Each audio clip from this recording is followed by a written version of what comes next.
I'm Cynthia James, and this network is about changing lives one woman at a time.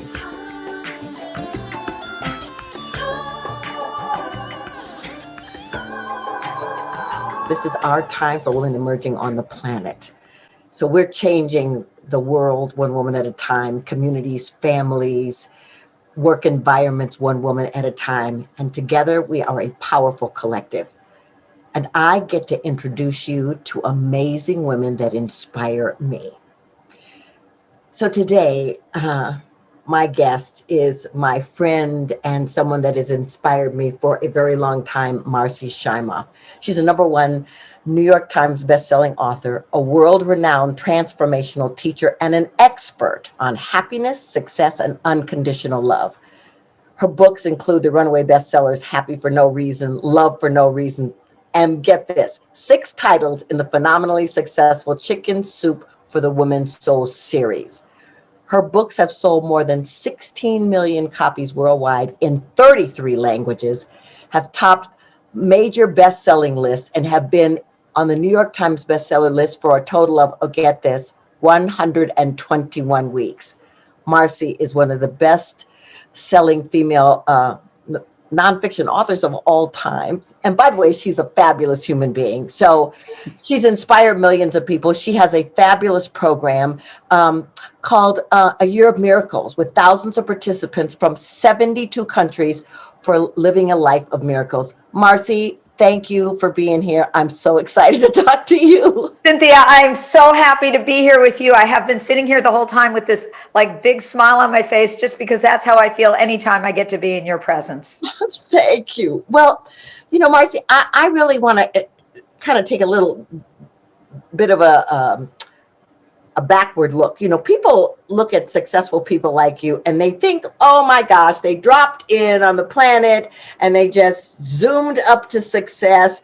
So can you tell us a little bit about your background and what was always stirring in you? Yeah. So Cynthia, I am the least likely person to be living this life that I feel so blessed to be living these days. I was born depressed. I came out of the womb with existential angst. I had great parents, but I just felt this heaviness in my heart. I just really felt like, I was an empath, as I know you are, and I imagine many people listening are. And so growing up, I was depressed. My solution to it was sugar. I was about 35 pounds overweight when I was in high school, and I was even more depressed. And so when I was in my 20s, I decided I was going to figure out how to get happy. And one of the things that I wrote down 5 things I thought I needed to be happy. I'll just share them with you because I think people will relate. I wanted to have a successful career helping people. I wanted to have a wonderful husband or life partner, great friends, a comfortable home, and the equivalent of Halle Berry's body. Now, I have 4 out of the 5. I do not have Halle Berry's body, but I have a healthy body for which I'm very, very grateful. And I worked really hard to get all those things. And I'll tell you sort of the ending of that story later, because that's later in our conversation. But in the striving to have that successful career, helping people, I really had a vision that was, I knew that my soul was here to help women be happy and successful. I didn't know how, and I was working really hard. I'll tell you a little formula that I learned years ago from my first coach, Bill Levesey. The formula for success is intention, attention, and no tension. Intention, be clear about what you want. Attention is put your attention on it. And no tension is relax, let go, surrender, let the universe do its part too. Well, I was really good at the intention and attention pieces. Like I knew I wanted to have a successful career helping people. I was very good at the attention pieces. I was working really hard. I was really bad at the no tension piece, and really bad. I did not know how to let go. And one day, my dear friend of mine, whom you know, Janet Atwood, came to me and said, Marci, you look terrible. I need to take you away with me on a silent meditation retreat, 7 days. And I looked at her and I said, Janet, you're crazy. I'm a speaker. I don't do silence. She said, no, you really need this. And off we went on this silent meditation retreat. And Cynthia, the first few days were not easy for me. But on the fourth day, I was really settled in. I was in that place of no tension. And in the middle of a meditation, out of the blue, I saw this light, like a light bulb that goes off in people's head. And it said, chicken soup for the woman's soul. And I knew that that was a gift from the divine. I knew that that's what I was supposed to do that was going to bring me that success. And Jack Canfield, the originator of the Chicken Soup for the Soul series, was my mentor. The only book that was out at the time was the original book. Nobody had thought of any other books. And here was this great epiphany. There was one problem, and that is I still had 3 more days of silence, and I couldn't tell anybody. But as soon as the silence course was over, I ran to the closest payphone. It was before cell phones were out. And I called up Jack and I said, chicken soup for the woman's soul. And he said, oh my God, what a great idea. And he called the publisher who said, oh my God, what a great idea. I can't believe nobody's thought of it. And a year and a half later, my first book came out. So that was really the beginning of the journey that I had. Was actually, for me, it was about letting go and relaxing. For other people, I found that they might need the intention piece more. Maybe they're really good at relaxing and letting go, but they're not so good at the intention piece. Or maybe they're not very good at attention, keeping steady attention on things. But throughout my life, Cynthia, I have seen that every new breakthrough that's come for me, Happy for No Reason, came to me through also just going off on a little meditation retreat. I did 4 days that time because I figured 7 days. I don't need 7 days. I came to me on the 4th day last time. So I went away for 4 days and it came Happy for No Reason came. And so it's, for me, the balance of those three things has really brought that success. Well, I love that. And there were a few things that were popping in my head as you were talking. One was that you set this goal, you knew what you wanted. The second important thing to me was that, okay, you didn't know how to get there. And that's what I want all of you ladies to know. You don't have to know how to get to the dream, but to put it there, to put your intention out there, and then to put your full attention on it. And the other thing I want to say is that you listened. Your friend came and said, I can see that the way in which you're operating is not supportive. Let's try something else. And you trusted her enough to go do something that was unfamiliar to you, that was uncomfortable at the beginning, and yet it opened the field. And so I want to ask you, so here you got the series is coming out, the first book, and everything's going well. Was there ever a moment where you were in question? So thank you for asking that, because that leads to the second part of the story. Remember, I told you I had those 5 goals, and I thought once I got those goals, I'd be happy. And I worked really hard to get all my ducks in a row and have all of that working. And a couple of years after my first Chicken Soup for the Soul book had come out, I had one come out every year. They were all New York Times bestsellers. And I found myself, I had a turning point moment. It was in 1998. And I had 3 books at the same time on the top 5 on the New York Times list. I had just finished giving a speech to 8,000 women, and I had autographed 5,432 books. I felt like they had a massage therapist there to massage my hands so that I would continue to write. I felt like an author rock star, and I had worked so hard for this, and all those other things were working. I was in a great relationship, and I had a nice home, all that stuff. And Cynthia, after I autographed that last book, I went up to my hotel room, which was the penthouse suite that my client had gotten for me. And I walked over, it was in Chicago. I walked over to the beautiful panoramic view of Lake Michigan. I took it in, and then I turned around and collapsed onto the bed in tears. And I realized that I had what I thought I needed to be happy, and that hole in my heart was still there. I still felt that emptiness inside. I could no longer continue to fool myself into thinking that just the next thing was going to do it for me. And I made a commitment to myself in that moment that I was going to find out what it takes to be truly happy, the happiness that doesn't depend on things that I now call happy for no reason. And I went out and I did all the research on happiness, and I interviewed people who are unconditionally happy, and I started doing what they were doing. And that's when my life turned around. I would say back then, I would have gotten, if you were grading me in happiness, I would have gotten a D plus.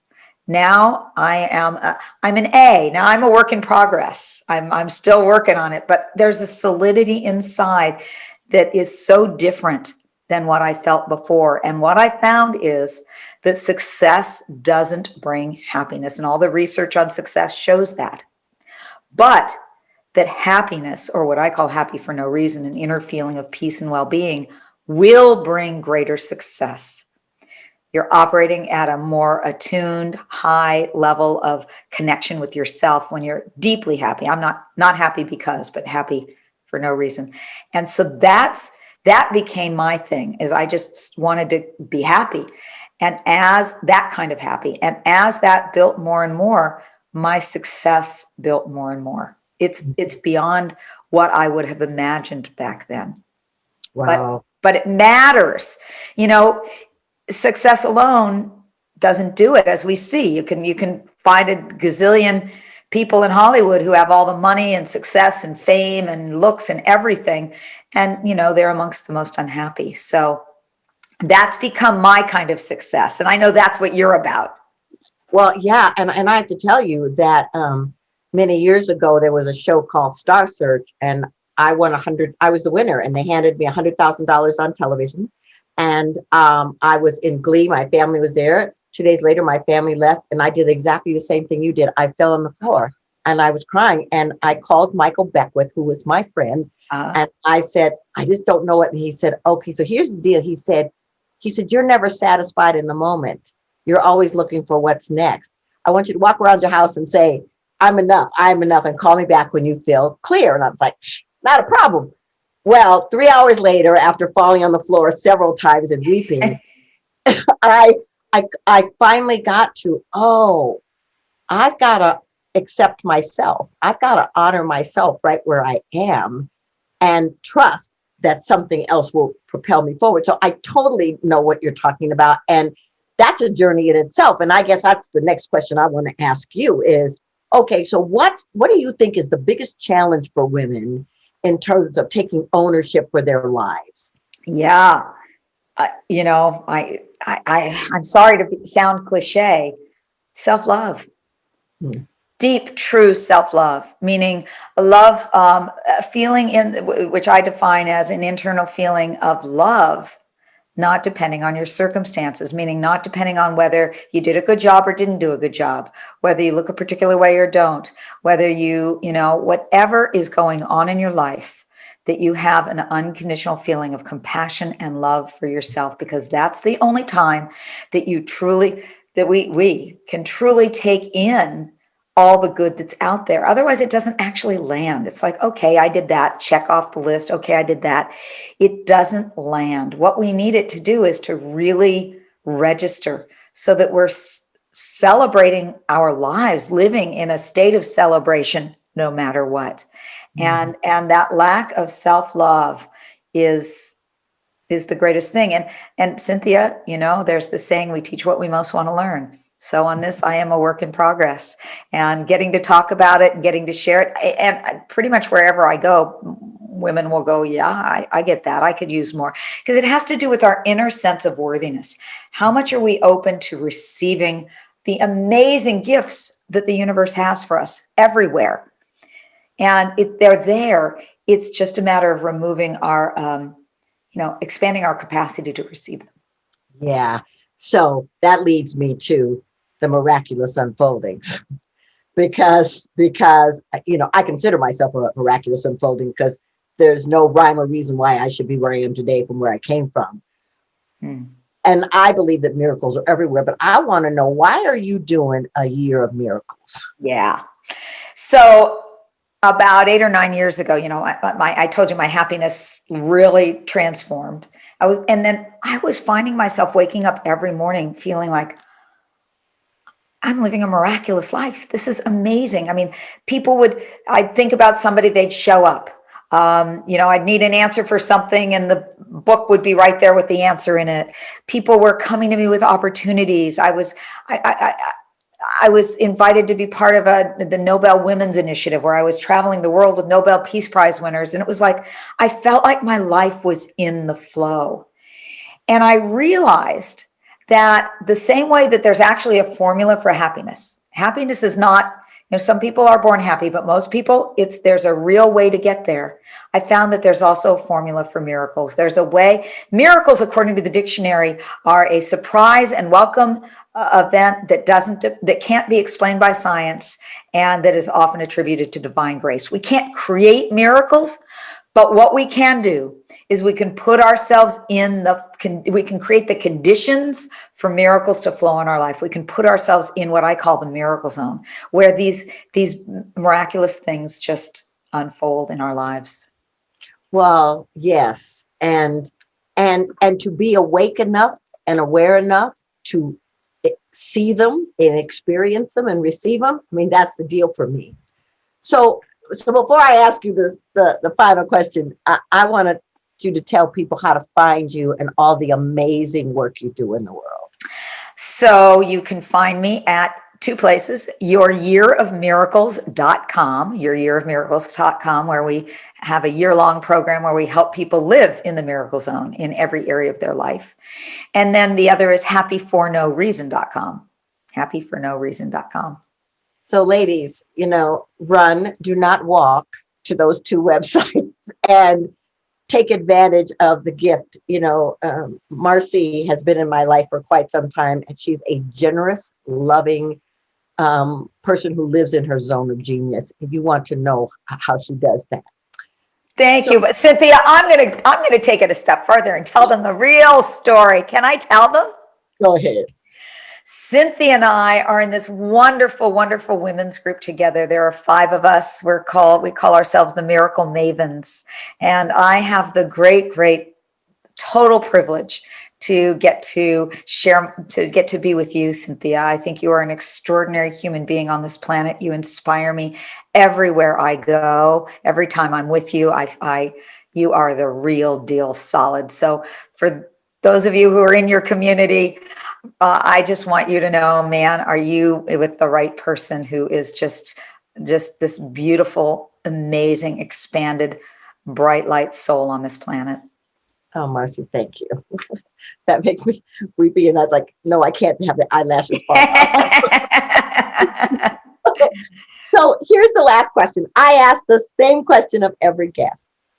What is the one thing you want women to know about the power of awakening?